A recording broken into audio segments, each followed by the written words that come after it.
오늘 하려고 하는 것도 이제 작년 2025년에 받은 무죄 사건 중에 하나이고요. 사실관계는 이것도 강제추행 사건이에요. 피고인이 자기가 원래 알던 지인을 자기 집으로 불러서, 집에는 그 피해자가 가자고 해서 같이 간 걸로 나오긴 해요. 그 증거 기록에는 같이 가가지고 피고인이 배와 가슴과 엉덩이 순으로 추행을 했다는 게 사실관계고, 근데 공소장에 보면 뭐 그 과정에서 뭐 폭행을 행사한다거나 피해자가 강한 거부 의사를 표현한다거나 이런 거가 나오진 않아요. 그냥 그 순으로 만졌다 이렇게만 나오는 공소장이고, 또 뭐 피고인이 왜 그 행동을 멈추게 되었는지 그 과정이 나오진 않아요. 그리고 이 사건은 무죄 방향으로 하기를 이제 피고인이 원했고, 이전 변호사님이랑 수사 단계부터 같이 이제 했던 변호사님이랑 뭐 한 1시간 넘게 통화를 하면서 재판에 가면 계속 무죄를 다툴지를 상의해 왔던 사건이고, 방향은 무죄로 하기로 정해진 상태에서 재판 단계는 저한테 온 사건이었는데, 제가 증거 기록을 처음부터 보니까 유리한 지점이 몇 개가 있었고 불리한 게 몇 개가 있었는데, 불리한 거는 신고 시점이 딱 붙어 있었어요. 피해자가 피고인 집에서 나오자마자 친구랑 잠깐 얘기를 하고 이제 바로 경찰에 신고를 하거든요.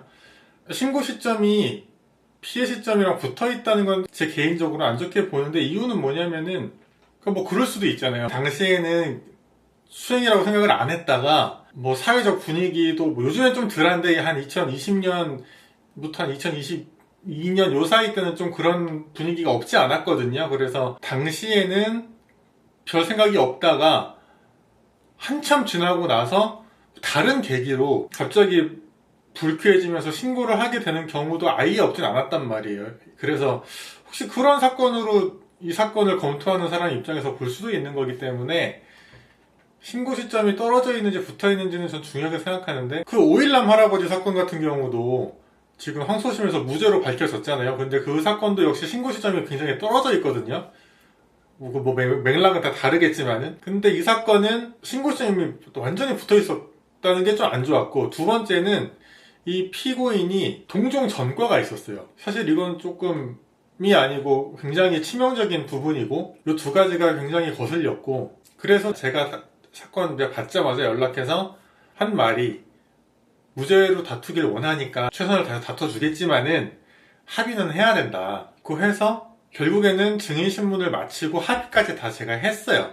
왜냐하면 형사사건이라는 거는 논리적인 정합성이 중요한 게 아니거든요. 무죄를 다투면서 합의를 동시에 하는 게 논리적으로는 안 맞죠. 근데 그게 중요한 게 아니고 형사사건이라는 건 리스크를 뚫혀나가는 게 중요한 거니까 그렇게 하기로 약속을 했고, 제가 이제 합의까지 한 상태로 재판을 진행을 했어요. 왜냐하면 이것저것 하는 일이 많은 사람이었고, 혹시라도 실형이 떨어지면은 자기만 감옥에 가는 게 아니라 그 밑에서 일하는 사람들까지 동시에 다 붕 떠버리는 거기 때문에 일단 그렇게 하기로 했고요. 유리한 포인트는 뭐였냐면은, 아직 우리나라는 비동의 추행죄가 입법이 안 되어 있는 상황이었는데, 증거 기록을 아무리 유심히 봐도 피해자가 상대방이 알아들을 정도로 싫다고 하는 장면이 잘 안 나와요. 그리고 제가 유심히 봤던 포인트는 어디였냐면은, 기록을 유심히 보다 보면은 제 눈에는 이 피고인이 삐치는 장면이 나와요. 그러니까 자기 딴에는 거절을 당연히 안 할 거라고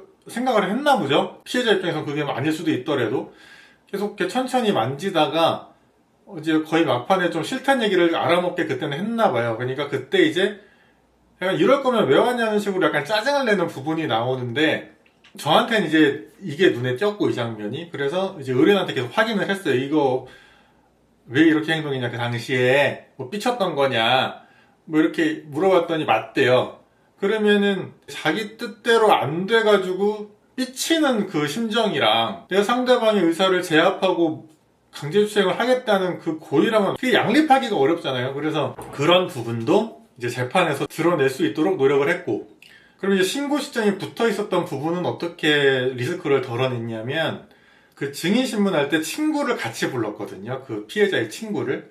그러니까 피해자가 집에서 나오자마자 친구랑 좀 상의를 해가지고 경찰에 신고를 했는데, 그 친구를 증인신문하는 과정에서 그 너가 그 신고하도록 좀 약간 부추긴 측면이 있지 않는 거 아니냐 이렇게 물어봤고, 뭐 내가 조금 펌프질한 게 있다 이런 식으로 얘기를 해가지고 신고성이 붙어있는 것도 그나마 리스크를 좀 덜어냈고, 동종 전과가 있다는 거는 합의를 해가지고 리스크를 좀 덜어냈고, 그 다음에 유리한 상황, 비동의 추행자가 없는 상황에서 거절의 의사표시가 명백히 드러나지 않았다는 것도 드러내고, 그 다음에 아까 말씀드린 것처럼 자기 뜻대로 안 돼가지고 집에까지 왔으면서 이럴 거 왜 왔어 이렇게 짜증을 내는 그 장면을 부각시켜서 이렇게 삐지는 심정이랑 강제추행의 고의와는 너무 양립이 어렵다는 거랑 이제 그런 거를 다 주장을 했고, 동시에 합의까지 다 같이 진행을 해서 결국에는 전부 무죄가 나왔어요.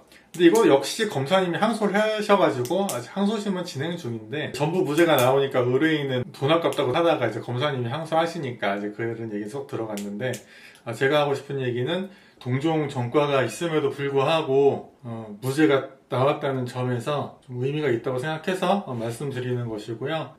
유사한 상황에 계신 분들은 혼자 고민하시기보다는 데이터가 많이 있고 또 그 미묘한 선을 타면서 최적의 그 방향을 제공할 수 있는 전문가와 상의를 하시는 게 더 현명할 것 같다는 말씀도 함께 드립니다.